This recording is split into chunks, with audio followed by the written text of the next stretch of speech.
नमस्कार विद्यार्थी मित्रांनो, मी परेश श्यामसुंदर कुडू वसई तालुक्यातील ग्रामीण भागातील प्रतिभा विद्यामंदिर खानिवडे या शाळेमध्ये भूगोल या विषयाचं अध्यापन करतो। म्हणजेच अर्थातच आपण आज जो विषय पाहणार आहोत तो सर्वांच्या आवडीचा, आनंदाचा साहजिकच भूगोल हा विषय आहे। चला विद्यार्थी मित्रांनो, आता आपण पुढच्या प्राकृतिक विभागाकडे जाऊया, ज्याचं नाव आहे किनारी प्रदेश। आता किनारी प्रदेश म्हटल्यानंतर साहजिकच समुद्राच्या किनारी येणार आपण। आता भारताची जर किनारी प्रदेश बघितले तर बघता क्षणी आपल्याला कळतं की याचे दोन भाग असणार। एक आहे अरबी समुद्राला लागून असणारा, म्हणूनच आपण त्याला म्हणतो पश्चिम किनारपट्टी, ओके, आणि एक आहे बंगालच्या उपसागराची म्हणजेच पूर्व किनारपट्टी। चला आपण दोन भाग लिहूया, एक आहे पश्चिम किनारपट्टी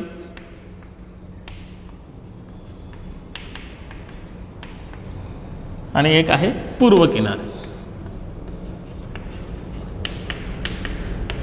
किनारी प्रदेश आणि पश्चिम किनारी प्रदेश। खूप महत्त्वाचे भाग आहेत, दोघांमध्ये भरपूर फरक आहे। हा फरक फक्त आपण नीट लक्षात ठेवूया। आता जो पश्चिम किनारपट्टीचा भाग आहे, आता किनारपट्टी म्हटल्यानंतर आता भारताला नक्की किनारपट्टी किती आहे? जवळजवळ 7500 किलोमीटर एवढा आपला किनारपट्टीचा भाग आहे। 7500 म्हणजे गुजरातपासून आपण जर स्टार्ट केलं तर साधारणतः हा एवढा हिंदी महासागर, बंगालचा उपसागर, पश्चिम बंगालपर्यंत हा जो सगळा जो किनारी भाग आहे याची लांबी 7500 किलोमीटर आहे। ओके, त्यातला आता आपण पश्चिम किनारपट्टीकडे जाऊया। पश्चिम किनारपट्टी म्हणजे आपण ज्या ठिकाणी आहोत आता महाराष्ट्रातला जो सह्याद्रीची पर्वतरांग, ही सह्याद्री पर्वतरांग ते अरबी समुद्र यांचा जो मधला भाग आहे साधारणतः 50 ते 100 किलोमीटर पर्यंत आहे। म्हणजे काही ठिकाणी 50 किलोमीटर असेल तर काही ठिकाणी 100 किलोमीटर असेल। ओके, आता मी जर तुम्हाला एखादा प्रश्न विचारला विद्यार्थी मित्रांनो, अशी काही मला अशा नद्या सांगा की ज्या नद्या सह्याद्रीमधून उगम पावतात आणि अरबी समुद्राला जाऊन मिळतात। सांगता येतील आपल्याला? नाही सांगता येणार। कारण का नाही सांगता येणार? कारण त्या नद्या तेवढ्या महत्त्वाच्या वाटत नाहीत। आता मी जर म्हणालो की तुम्ही भारतातल्या नद्या सांगा, तुम्ही लगेच म्हणेल गंगा, यमुना, गोदावरी, भीमा, कृष्णा, कावेरी, पण सह्याद्रीमधून उगम पावणाऱ्या नद्या ज्या अरबी समुद्राला म्हणतात त्याची नावं माहिती नाहीत, कारण त्या महत्त्वाच्या नाही आहेत तेवढ्या। त्याचा उपयोग आपल्याकडील शेतकऱ्यांना जास्त होत नाही। आता का होत नाही? आता या ठिकाणी जर आपण विचार केला तर वशिष्ठी नदी आहे, सावित्री नदी आहे, जे तुम्ही ऐकलं असेल की सावित्री नदीवरचा पूल जो कोसळला होता ते पण तुम्ही पाहिलं असेल। त्याच्यानंतर कुंडलिका नदी आहे, जगबुडी नदी आहे, खूप साऱ्या नद्या आहेत पण नावं आठवत नाहीत कारण त्या उपयोगाच्या नाही वाटत आपल्याला। का उपयोगाच्या नाही वाटत? आता आपण त्याचा विचार करूया। बघा, या बाजूला करतो म्हणजे आपल्याला दिशा पटकन कळते। आता पश्चिमेकडे त्या वाहत जातात, साधारणतः अंतर किती आहे? 50 ते 100 किलोमीटर। म्हणजे एकदा का नदी जर उतारावरती आली म्हणजे सह्याद्रीच्या पर्वतरांगावरून उगम पावली की तिचा स्पीड मात्र जोरात असतो। ती एवढ्या स्पीडने वाहते की वाहता वाहता वाहता अगदी 50 किलोमीटरचं अंतर पटकन संपतं। त्याच्यामुळे काय फुल फोर्सने वाहतात, एवढ्या फोर्सने वाहतात की इथे जर आपल्याला डॅम बांधायचा झाला तर आपण डॅम बांधू शकत नाही, कारण तो जास्त वर्ष टिकणार नाही आहे, कारण नदीचा फोर्स जास्त असणार आहे। त्याच्यामुळे बघा, सह्याद्रीपासून ते पश्चिम किनारपट्टीवरती तुम्हाला डॅम दिसणारच नाही। डॅम नाहीत म्हणून त्या नद्या आपल्याला महत्त्वाच्या वाटत नाहीत, कारण त्या पाण्याचा उपयोग आपल्याला नाही होत, म्हणून तुम्हाला पण पश्चिमेकडच्या नद्या सांगता येणार नाहीत। ठीक आहे, त्यांचा स्पीड जास्त आहे, खडकाळ भाग जास्त आहे, कारण माती सगळी वाहून नेली जाते। त्यामुळे पश्चिमेकडे त्रिभुज प्रदेश पण दिसणार नाहीत। सगळ्या कुठली पण नदी बघा तुम्हाला दगडाळ भाग जास्त दिसेल। याच्या विरुद्ध मात्र पूर्वेकडचं आहे।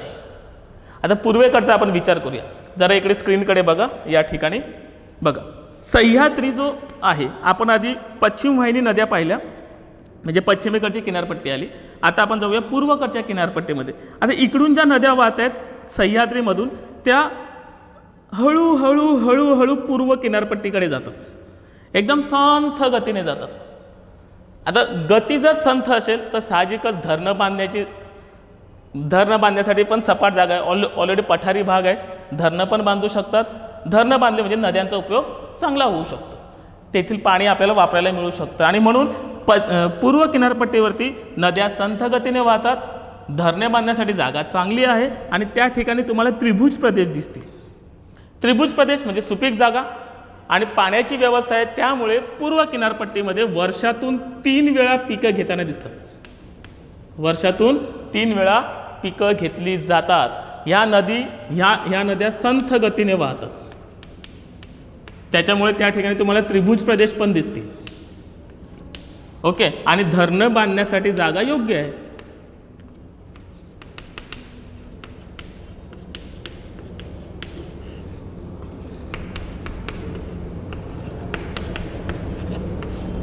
ओके. अशा प्रकारचा भाग आहे हा किनारी प्रदेशाचा भाग, ज्याचे 2 भाग आहेत, पश्चिम किनारपट्टी आणि पूर्व किनारपट्टी. चला विद्यार्थी मित्रांनो, प्राकृतिक रचनेतील भारताचा शेवटचा विभाग द्वीपसमूह. आता द्वीपसमूह म्हणजे बेट. आधी आपण पाहिलं द्वीपकल्प, ज्याच्या तिन्ही बाजूला पाणी. आता बेट म्हणजे काय? सर्व बाजूला पाणी आणि मध्ये जमिनीचा भाग, ज्याला आपण बेट म्हणतो. आता अशी बेटं कुठे कुठे आहेत? 3 प्रकाराचे आहेत. एक आहेत किनाऱ्यालगतची बेटे, जे पश्चिम किनारपट्टीवरती पण आहेत आणि पूर्व किनारपट्टीवरती पण आहेत. त्यानंतर आहे अरबी समुद्रातील बेटं आणि बंगालच्या उपसागरातील बेट. आता किनाऱ्यालगतची बेटे आहेत ती छोटी छोटी आहेत. जसं आता आपण आपल्या महाराष्ट्राच्या जर आपण पश्चिम किनारपट्टीमध्ये बघितलं तर अलिबागचा कुलाबा किल्ला बेट आहे, अर्नाळा किल्ला बेट आहे. ही जी छोटी छोटी बेटं आहेत, ही छोटी छोटी बेटांचा भाग. जसं ही किनाऱ्यालगत, अगदी किनाऱ्यापासून आपल्याला जाता येतं, अगदी 1 ते 1.5 किलोमीटरपर्यंत पसरलेली ही किनाऱ्याकडची बेट आहेत. महत्त्वाची जी आहेत ती 2 अरबी समुद्रातील आणि बंगालच्या उपसागरातील. अरबी समुद्रातील जी बेटं आहेत ती केरळपासून थोडी लांब आहेत, ज्याला आपण नाव दिलेलं आहे लक्षद्वीप बेटं. इकडे बघा, मी या ठिकाणी डॉट डॉट करतोय. साधारणतः 32 बेटं आहेत, कंकणाकृती आहेत. कंकणाकृती म्हणजे गोलाकार. आणि त्याची जी उंची आहे ती उंची समुद्र सपाटीपासून 5 मीटर उंच आहेत. समुद्र सपाटीपासून किती उंच आहेत? 5 मीटर आणि कंकणाकृती आहेत. आता उंचीत 5 मीटर जर विचार केला तर कमी उंची आहे. 32 जरी बेटं असली तरी सर्व बेटांवरती लोकवस्ती नाही आहे, काही ठराविक बेटांवरतीच लोकवस्ती आहे. 5 मीटर उंची आहे, त्याच्यामुळे काय होतं, भरतीचं पाणी जेव्हा वाढत वाढत वाढत वाढत जाईल तेव्हा काही बेटं भरतीच्या वेळेला दिसत नाहीत, बुडून जातात. ओहोटीच्या वेळेलाच फक्त दिसतात. म्हणून अरबी समुद्रातील बेटं लक्षद्वीप, जिथून ज्या ठिकाणी केरळपासून प्रवास करण्यासाठी बोटी आहेत, केरळ टू लक्षद्वीप आपण हवाई मार्गाने पण जाऊ शकतो, ही लक्षद्वीप बेटं. त्यानंतर जाऊया आपण बंगालच्या उपसागराकडे. आपले महत्त्वाचे भाग आहेत अंदमान आणि निकोबार. 2 बेटांचे समुदाय आहे. पहिला आहे अंदमान, त्यानंतर आहे निकोबार. त्याचा विचार करूया. अंदमान आणि निकोबार. आता सर्वात दक्षिणेकडे आहे ते निकोबार बेट. म्हणजे आपल्या भारताची जर दक्षिणेकडचं टोक जर पाहायचं असेल तर या ठिकाणी एकदम शेवटी इंदिरा पॉइंट आहे. कोणतं आहे? इंदिरा पॉइंट. दक्षिणेकडील टोक Indira point. Indira point. Okay.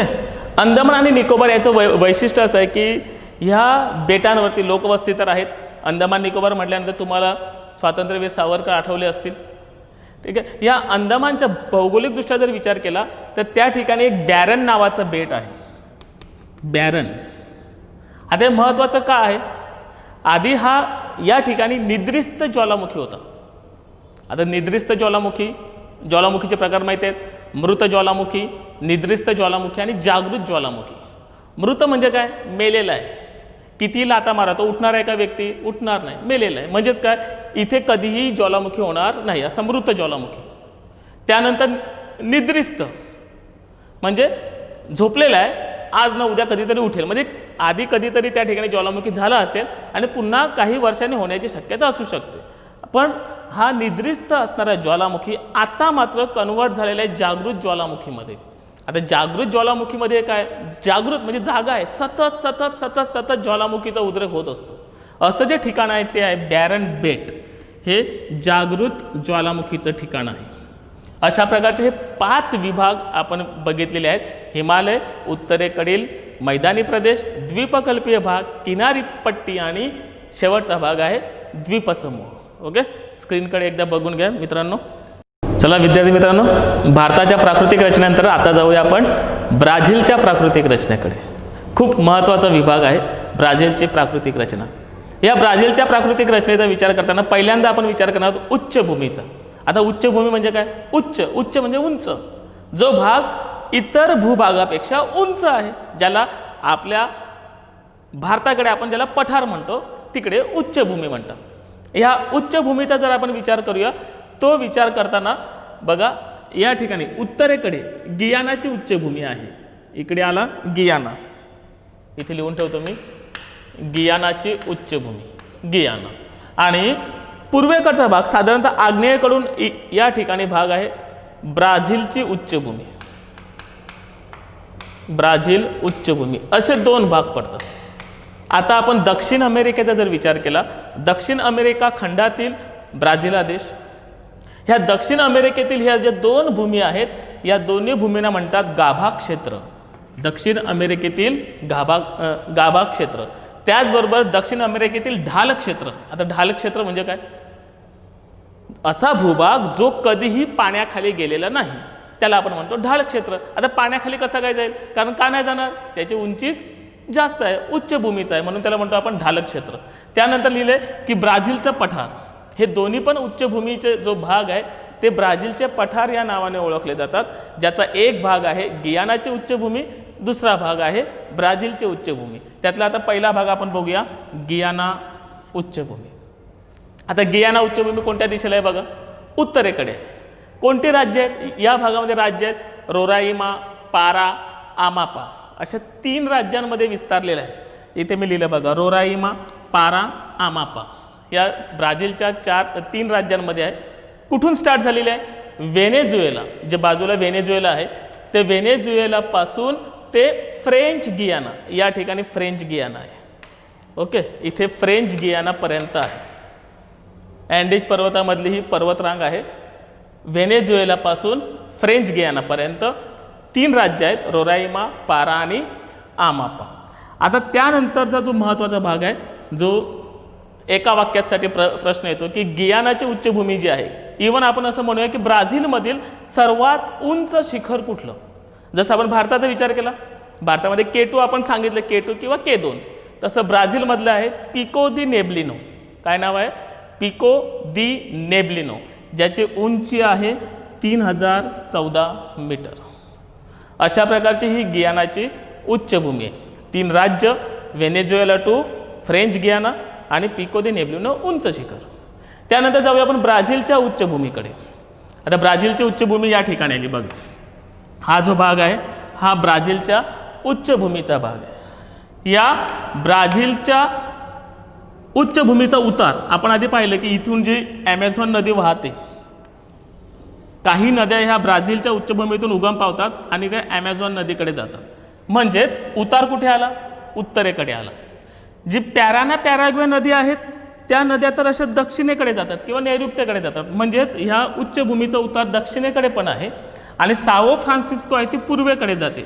म्हणजेच ब्राझीलच्या उच्चभूमीचा उतार हा उत्तरेकडे पण आहे, दक्षिणेकडे पण आहे आणि पूर्वेकडे पण आहे. आता ब्राझीलची उच्चभूमी कुठे आहे? या ठिकाणी जो दुसरा विभाग आहे अजस्त्रकडा, अजस्त्रकडापासून ॲमेझॉन नदीच्या खोऱ्यापर्यंत विस्तारलेला भाग म्हणजेच ब्राझीलची उच्चभूमी. चला विद्यार्थी मित्रांनो, आता एकदा ब्राझीलच्या छोटासा भूभाग पण खूप महत्त्वाचा आहे, ज्या भूभागाने संपूर्ण ब्राझीलचं हवामान निश्चित केलेलं आहे. एरिया खूप कमी आहे, क्षेत्र खूप कमी आहे. बघा इथे मी लिहिले, क्षेत्र लहान आहे पण हवामानावरती परिणाम करणारा असा भाग आहे अजस्त्रकडा. आता नाव तर आपल्याला वेगळं वाटतं, अजस्त्रकडा. अजस्त्रकडा म्हणजे काय? आपल्यासारखे डोंगर आहेत, जसं आपण म्हणतो की शिखर, डोंगर, पर्वत, थोडासा मात्र एक फरक आहे. आता कोणता फरक आहे तो मी स्क्रीनवरती एक डायग्राम काढतो बघा. आपण ज्याला म्हणतो की हा डोंगराळ भाग आहे, बरोबर आहे. एका बाजूने चढलं की दुसऱ्या बाजूने उतरणार, आपण याला डोंगराळ भाग म्हणतो. फक्त आता अजस्त्रकडामध्ये फरक काय?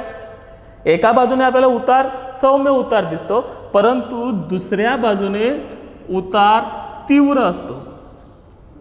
ओके, याला म्हणतात अजस्त्रकडा. एका बाजूने सौम्य उतार, एका बाजूने तीव्र उतार असणार. ज्या बाजूला तीव्र उतार असतो अशा पर्वतांना म्हणतो आपण अजस्त्रकडा. आता हा भाग कुठे आहे? या ठिकाणी मी दर्शवतोय बघा, त्रिकोणी भाग जो दर्शवलेला आहे हा अजस्त्रकडांचा आहे. एकदम छोटासा भूभाग आहे, परंतु हवामानाची स्थिती निश्चित करतात. उंची किती आहे? 790 मीटरपर्यंत उंच आहेत. कुठपर्यंत पसरलेत? इकडे साओ पावलो शहर आहे, साओ पावलोपासून पोर्तो अलेग्रे हा जो मधला भाग आहे हा आहे अजस्त्र कडांचा. आता कशा प्रकारे त्याने हवामानाची स्थिती निश्चित केलेली आहे त्याचा विचार करूया. आताचा भाग हा खूप महत्त्वाचा आहे, नीट लक्षात ठेवा. बघा, ब्राझीलकडे उत्तर आणि हा दक्षिणेकडचा भाग म्हणजे पूर्व, उत्तर, दक्षिण असा हा समुद्र किनारा आहे. साहजिकच जे वारे वाहतात, जे व्यापारी वारे आहेत ते आग्नेय दिशेकडून वाहतात. अशा प्रकारे हे पुढे पुढे पुढे पुढे वारे वाहतात. ह्या व्यापारी वाऱ्यांमुळे ढग तयार होतात ज्याच्यामध्ये पाणी असणार आहे.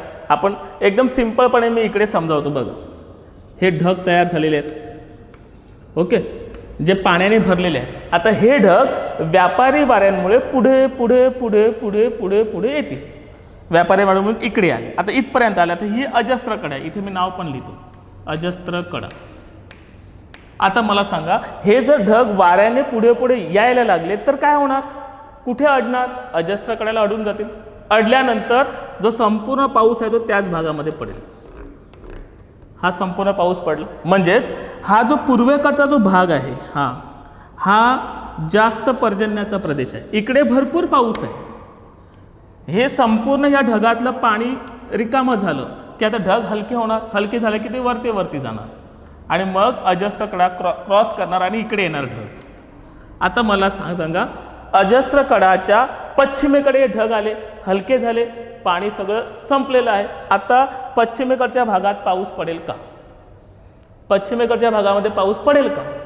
पूर्वेकडे भरपूर पाऊस आहे, पश्चिमेकडे पाऊस पडणार नाही, कारण ह्या भागामध्ये पाऊस पडणार नाही. याला आपण म्हणतो पर्जन्य छायेचा प्रदेश. काय म्हणणार? पर्जन्य छायेचा प्रदेश. आणि म्हणून जी ब्राझीलची उच्चभूमी आहे ती पर्जन्य छायेचा प्रदेश आहे. इथे पाऊस कमी पडतो, दुष्काळी भाग आहे, म्हणून त्याला म्हणतात अवर्षण भाग. आणि तो दिसताना कसा दिसतो? चौकोनी आकाराचा आहे, म्हणून त्याला अवर्षणाचा चतुष्कोन. साधारणतः हा जो भाग आहे, हा बघा, हा जो एवढा भाग आहे हा अवर्षणाचा चतुष्कोन आहे, कारण पर्जन्य छायेचा प्रदेश आहे. पाऊस पडत नाही. कोणामुळे? अजस्त्र कडांमुळे. म्हणून अजस्त्र कडा भले विस्ताराने छोट्या असतील परंतु हवामान निश्चित करणारा घटक आहे. ब्राझीलमधील पुढचा विभाग किनारी प्रदेश. आता किनारपट्टी कुठे आहे त्याचा विचार आपण नकाशाच्या माध्यमातून करूया. किनारी प्रदेश साधारणतः हा जो भाग आहे हा बघ, हा किनारी प्रदेशाचा भाग आहे. आता जर विचार केला तर साधारणतः दोन दिशा आपल्याला दिसतात. इकडे दिसते एक उत्तर दिशा आणि इकडे दिसते आपल्याला पूर्व दिशा. म्हणून आपण काय करणार आहोत? किनारी प्रदेशाचे पण दोन भाग करणार आहोत. एक आहे उत्तर किनारपट्टी आणि एक आहे पूर्वेकडील किनारपट्टी. दोन भाग झाले, उत्तर किनारपट्टी आणि पूर्वेकडील किनारपट्टी. आता पहिल्यांदा विचार करूया उत्तरेकडील भाग, जो उत्तर अटलांटिक महासागराची किनारपट्टी आहे. कुठून स्टार्ट झाली? आमापा राज्य, आमापापासून ते रिओ ग्रांडे दो नॉर्ते हा जो परिसर आहे, हा जो भाग आहे, हा संपूर्ण भाग हा उत्तरेकडील किनारपट्टीचा भाग. जी किनारपट्टी उत्तर अटलांटिक महासागराची आहे म्हणून हा उत्तरेकडचा भाग. बरोबर त्याच्या दक्षिणेकडे, चला आता आपण दक्षिणेकडे जाऊया. दक्षिणेकडे आलो म्हणजे उत्तर अटलांटिक महासागर त्याच्या दक्षिणेकडे जी किनारपट्टी आहे ती आहे पूर्वेकडची किनारपट्टी. ही किनारपट्टी खूप महत्त्वाची आहे कारण ह्यामध्ये मॅराजो बेट आहे, त्यानंतर टोकॅटिन्स नदी आहे, साओ फ्रान्सिस्को नदी आहे आणि तुम्हाला जास्तीत जास्त पुळण दिसतील. आता पुळण म्हणजे काय? आपण ज्याला बीच म्हणतो, बीच नाव तुम्हाला प्रत्येकाला माहिती आहे. पुळण कळणार नाही. जिथे वाळू असते, समुद्राच्या किनारी जास्तीत जास्त वाळूचा संच असतो, त्याला आपण म्हणतो पुळण. तर जगातील सर्वात मोठं पुळण जे 200 किलोमीटरपर्यंत पसरलेलं आहे असं कॅसिनो बीच म्हणजे कॅसिनो पुळण कुठे आहे? हा बघा, हा जो भाग आहे हा कॅसिनो बीचचा आहे. कॅसिनो पुळण किती किलोमीटर आहे? 200 किलोमीटर. अशा प्रकारची ही किनारी प्रदेश आहे. उत्तर किनारी पट्टी आणि पूर्व किनारपट्टी. उत्तरेकडचं आमापा राज्यापासून ते रिओ ग्रांडे दो नॉर्ते हा पसरलेला भाग जो उत्तर किनारपट्टीमध्ये येतो, जो उत्तर अटलांटिक किनारपट्टी म्हणून ओळखली जाते. उत्तर अटलांटिक किनारपट्टीच्या दक्षिणेकडचा भाग जो आपण पूर्व किनारपट्टी म्हणतो, जिथे मॅराजा बेट असणार आहे, टोकॅटिन्स आहे, साओ फ्रान्सिस्को नदी महत्त्वाची नदी आहे. त्यानंतर जास्तीत जास्त भाग हा पुळणाच आहे, त्यामधील 200 किलोमीटर असणारी पुळण म्हणजेच कॅसिनो. आता किनारपट्टीचा जर विचार केला, आपण भारताचा किनारपट्टीचा विचार केला होता, किती आहे किनारपट्टी भारताची? 7500 किलोमीटर. आता ब्राझीलच्या किनारपट्टीचा विचार केला तर जवळजवळ भारताच्या किनारपट्टी एवढीच आहे, ज्याची लांबी आहे 7400 किलोमीटर. चला विद्यार्थी मित्रांनो, आता आपण ब्राझीलच्या प्राकृतिक रचनेमधील पुढचा विभाग बघूया, मैदानी प्रदेश. ह्या मैदानी प्रदेशाचे पण आपण 2 भाग करणार आहोत. एक आहे ॲमेझॉनचं मैदानी प्रदेश आणि दुसरा आहे पॅराना पॅराग्वे मैदानी प्रदेश. आता ॲमेझॉनचा विचार करूया. साधारणतः ही ॲमेझॉन नदी आहे. आता ॲमेझॉन नदी म्हणजेच ॲमेझॉनचं खोरं किंवा ॲमेझॉनचं मैदान कोणाच्या मध्ये आलं? उत्तरेकडे आहे गियाना उच्चभूमी आणि पूर्वेकडे आहे ब्राझीलची उच्चभूमी.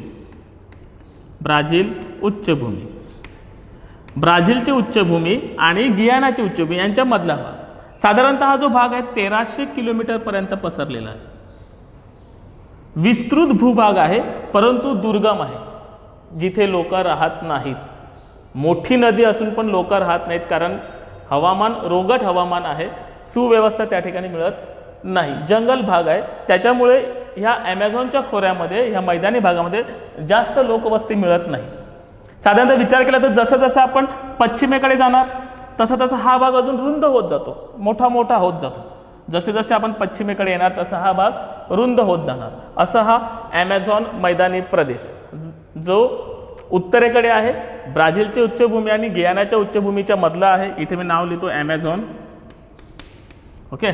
त्यानंतर पश्चिमेकडे जसं जाणार तसे तो रुंद रुंद होत जाणार आणि 1300 किलोमीटरपर्यंतचा जो भाग आहे, जो दुर्गम भाग आहे. आता आपण जाऊया पुढच्या विभागात, पॅराना पॅराग्वे. आता पॅराना आणि पॅराग्वे या दोन्हीही नद्या आहेत. जसे ॲमेझॉन नदी आहे तशी पॅराना पॅराग्वे पण नदी आहे. कुठे स्थित आहे? ब्राझीलच्या नैऋत्य भागात. या ठिकाणी आपण आलो आता. पॅराना आणि पॅराग्वे या 2 नद्या आहेत. या 2 नद्यांचा जो मधला भाग आहे, तो जो भूभाग आहे त्याला आपण म्हणतो पॅराना पॅराग्वे मैदानी प्रदेश. आता त्यामध्ये वैशिष्ट्य काय?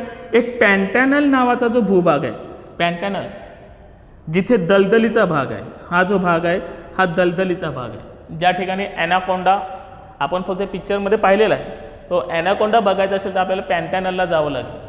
मोठे महाकाय ॲनाकोंडा आपल्याला दिसतील. दलदलीचा भाग. त्यानंतर हा जो दलदलीचा भाग आहे हा कुठल्या राज्यामध्ये आहे? माटो ग्रासो दो सुल. कोणत्या राज्यामध्ये आहे? माटो ग्रासो दो सुल. हे एकाच राज्याचं नाव आहे, माटो ग्रासो दो सुल.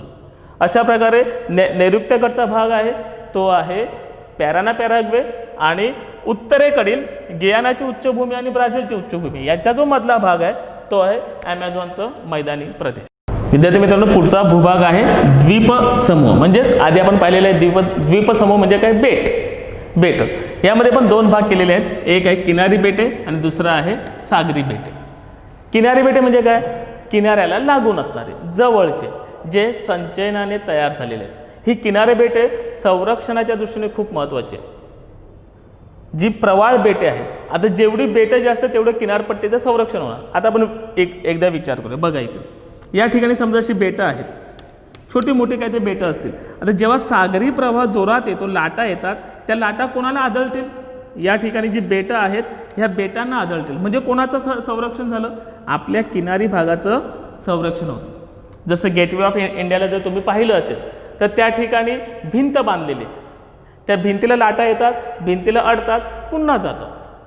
म्हणजेच संपूर्ण त्या भूभागाचं रक्षण त्या एका भिंतीने केले. त्या भिंतीचं काम या ठिकाणी ही प्रवाळ बेटं करतात.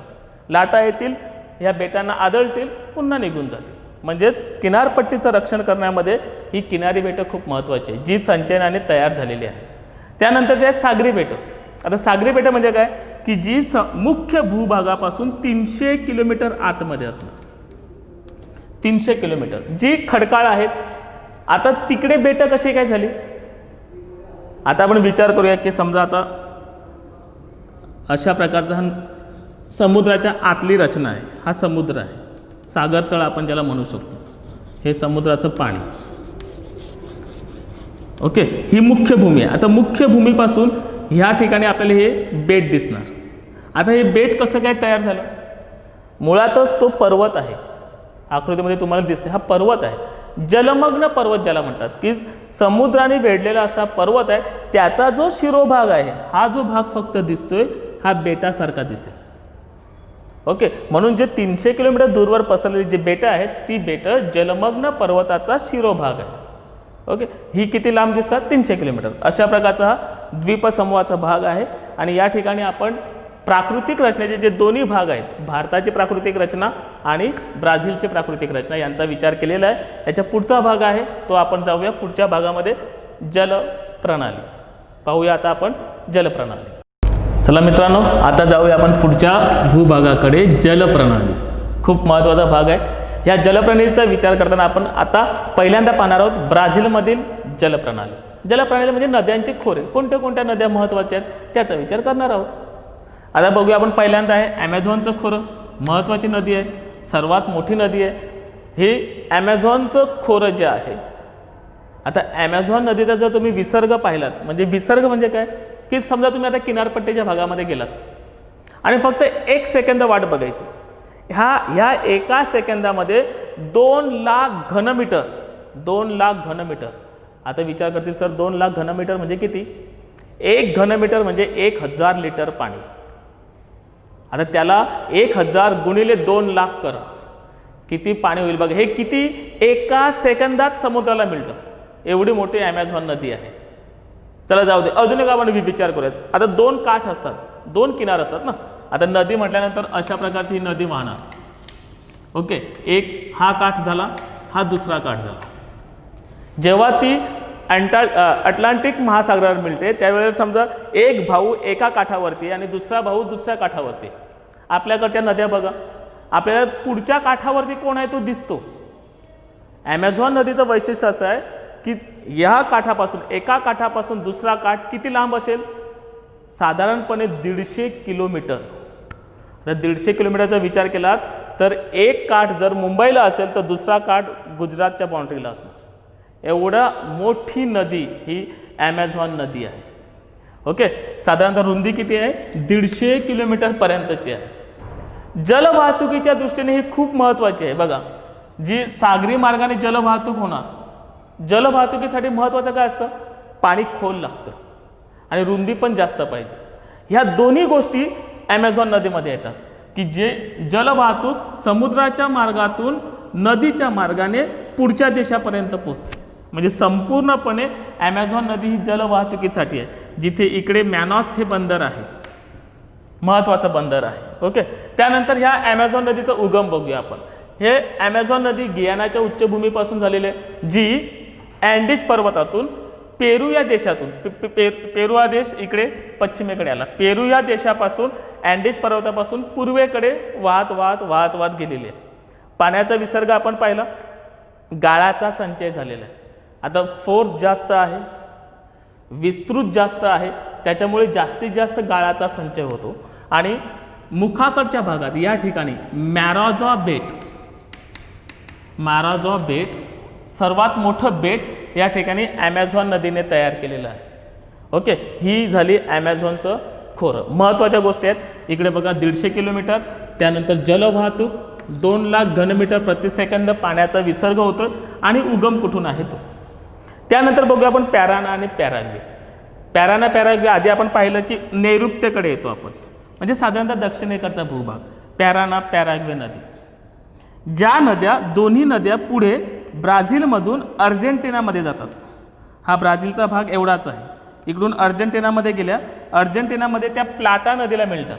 इथे लिहिले बघा मी, प्लाटा नदीला मिळाल्या की नंतर त्या दक्षिण अटलांटिक महासागराला जाऊन मिळतात. म्हणजेच पॅराना आणि पॅराग्वे अर्जेंटिनामध्ये प्लाटा नदीला मिळतात. म्हणजेच आता जसं ॲमेझॉनने उत्तरेकडचा भाग जलमग्न केला, तर पॅराग्वेने कुठला? दक्षिणेकडचा भाग. दक्षिणेकडच्या लोकांना पाणी पुरवठ्याचं काम या पॅराना आणि पॅराग्वे नदीने केलेलं आहे. त्यानंतरची नदी आहे साओ फ्रान्सिस्को. ही एकमेव अशी नदी आहे जी ब्राझीलमधली पूर्ववाहिनी नदी आहे. बाकीच्या पाहिल्या आपण ज्या उत्तरेकडे वाहतात, दक्षिणेकडे वाहतात. साओ फ्रान्सिस्को ब्राझीलच्या उच्चभूमीतून उगम पावते, थोडीशी ती उत्तरेकडे जाते त्यानंतर ती पूर्वेकडे जाते, साओ फ्रान्सिस्को. आता ह्या नदीचं वैशिष्ट्य काय, ह्या नदीमधून पण जलवाहतूक होते, परंतु संपूर्ण नदीचा भाग जलवाहतुकीचा नाही आहे. समुद्रापासून 250 किलोमीटरपर्यंतच फक्त जलवाहतूक होते, कारण तेवढीच जागा रुंद असणार, खोल असणार पाणी, तिथपर्यंत फक्त जलवाहतूक होत असते. त्यानंतरचा जो भाग आहे, ही जी नदी आहे ही साधारणतः 1000 किलोमीटर आहे, त्यातला 250 किलोमीटरचा भाग हा जलवाहतुकीसाठीचा आहे. किनारी प्रदेशातील नद्या, म्हणजे आपण जर आता ब्राझीलचा नकाशा जर तुम्ही पाहिलं, जलप्रणाली ब्राझील, तर खूप साऱ्या नद्या अशा किनारी भागाकडे गेलेल्या आहेत.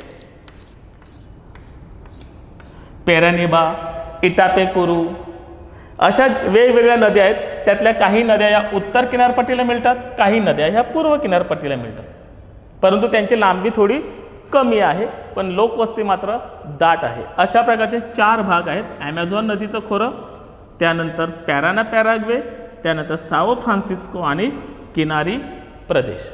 अशा प्रकारची ब्राझीलची जलप्रणाली आहे. चला मित्रांनो, आता महत्त्वाचा भाग आपल्या भारताच्या दृष्टीने, ज्यामध्ये आपली भारतीय संस्कृती दडलेली आहे, असा आहे भारतीय जलप्रणाली.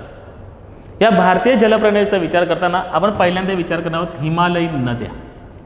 आता हिमालयीन नद्या म्हणजे काय, की ज्यांचा उगम हिमालय ह्या पर्वतरांगेतून झालेला आहे, अशा सर्व नद्या. आता हिमालयातून ज्यांचा उगम झालेला आहे, ज्या नद्यांचा, त्या नद्यांचं जर तुम्ही वैशिष्ट्य पाहतील ना, तर ह्या नद्या 12ही महिने वाहणाऱ्या आहेत, 12ही महिने वाहतात.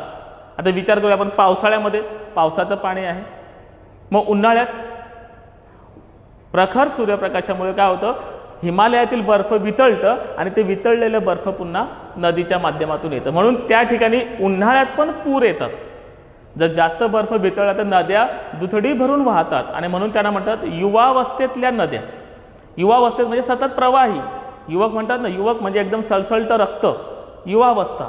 तशा ह्या सळसळ वाहणाऱ्या नद्या आहेत, ज्या हिमालयीन नद्या आहेत. त्यातल्या काही प्रमुख 3 नद्यांचा आपण विचार करणार आहोत. पहिल्यांदा पाहणार आहोत आपण सिंधू नदी, जिचा उगम मानसरोवरमधून झालेला आहे. इकडे बघा, या ठिकाणी आहे मानसरोवर. ओके, मानसरोवरपासून उगम पावते, जम्मू काश्मीरमध्ये येते, जम्मू काश्मीरमधून ती पाकिस्तानात जाते आणि पाकिस्तानातून ती अरबी समुद्राला जाऊन मिळते. अशी ही सिंधू नदी.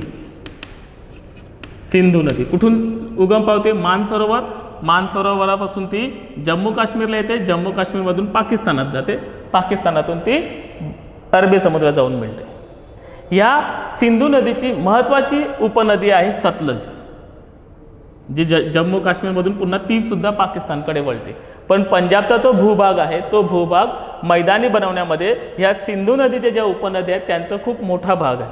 आता कोणत्या कोणत्या उपनद्या आहेत, झेलम, चिनाब, रावी, बियास, ह्या ज्या नद्या आहेत, म्हणजे सतलज ही प्रमुख उपनदी आहे, त्याचबरोबर झेलम, चिनाब, रावी आणि बियास ह्या प्रमुख उपनद्या आहेत. जी सिंधू नदी आहे, जिचा उगम मानसरोवर, ही पश्चिम वाहिनी आहे. बघा, पश्चिमेकडे वाहत जाते आणि म्हणून तिला आपण काय म्हणतो, पश्चिम वाहिनी नदी. ओके, अशा प्रकारची ही सिंधू नदी आहे.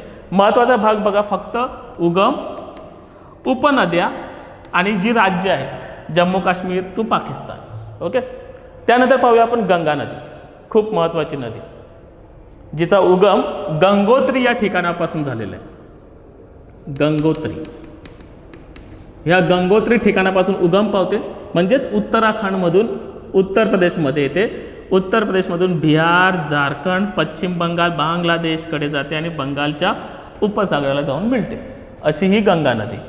आता ही कोणत्या दिशेने वाहते बघा, जशी सिंधू नदी पश्चिमेकडे वाहत होती, आता ही कोणत्या दिशेने वाहते, पूर्व दिशेने, आणि म्हणून तिला आपण काय म्हणणार, पूर्ववाहिनी नदी.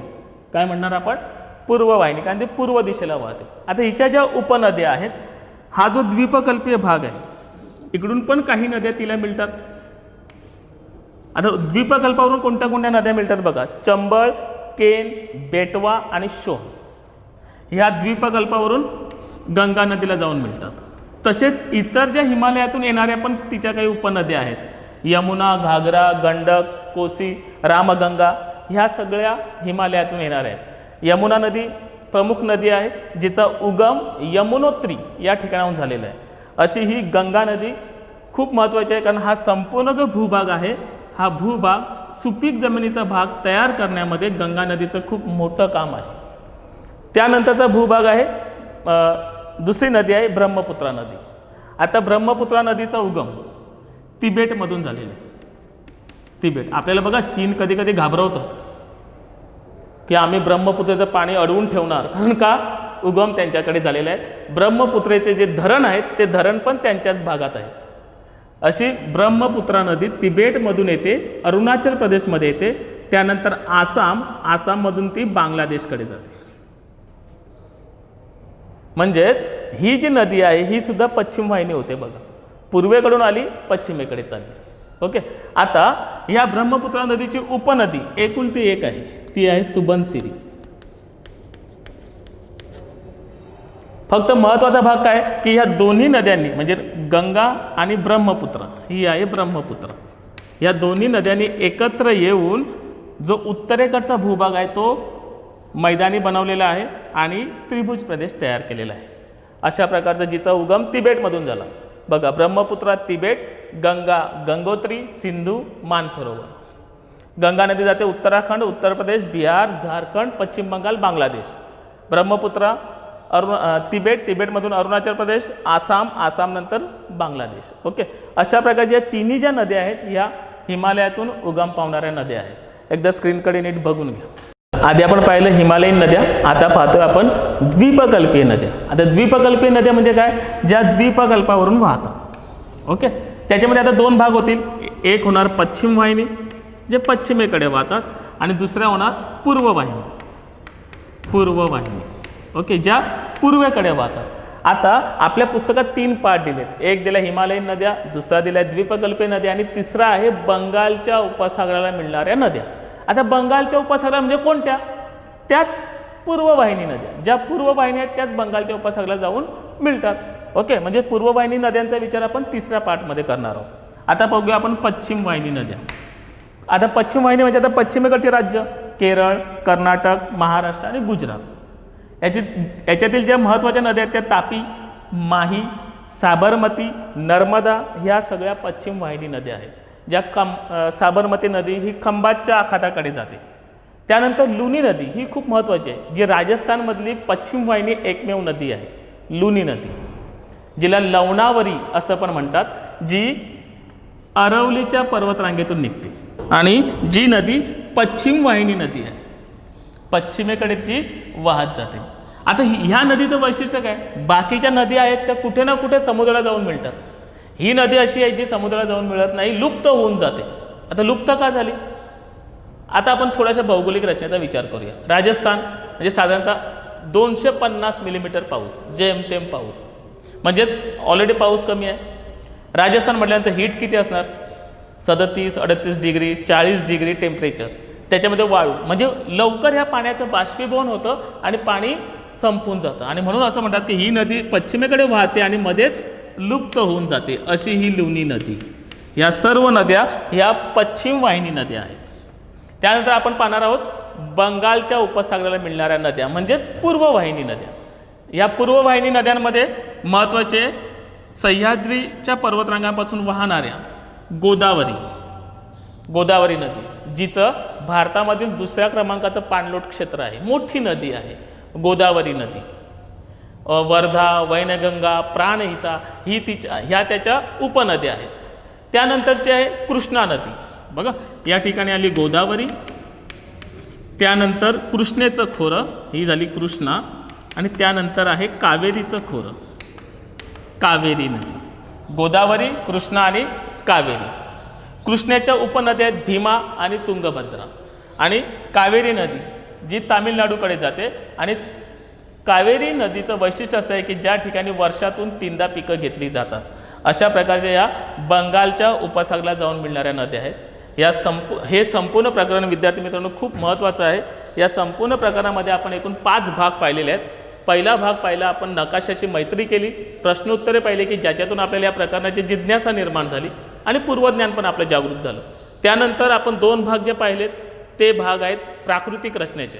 त्यामध्ये पहिला भारत भारतामध्ये हिमालय, उत्तरेकडील मैदान, द्वीपकल्पीय पठार, किनारी प्रदेश आणि बेट. त्यानंतर पाहिलं ब्राझील. ब्राझीलमध्ये काय?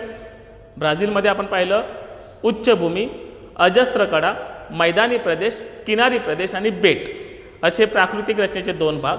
आता उरलेले 2 भाग जे आहेत ते जलप्रणाली म्हणजेच नद्या. त्यामध्ये पहिला भाग पाहिला आपण ब्राझीलच्या नद्या, ॲमेझॉन नदी खोरं, पॅराना पॅराग्वे नदी खोरं आणि साओ फ्रान्सिस्को. त्यानंतर पाहिलं आपण भारतामधल्या हिमालयीन नद्या, द्वीपकल्पीय नद्या आणि पूर्ववाहिनी म्हणजेच बंगालच्या उपसागराला मिळणाऱ्या नद्या. नक्कीच आपल्या सर्वांना हा पाठ आवडला असेलच. खूप याचा अभ्यास करा कारण हा पाठ खूप महत्त्वाचा आहे. धन्यवाद.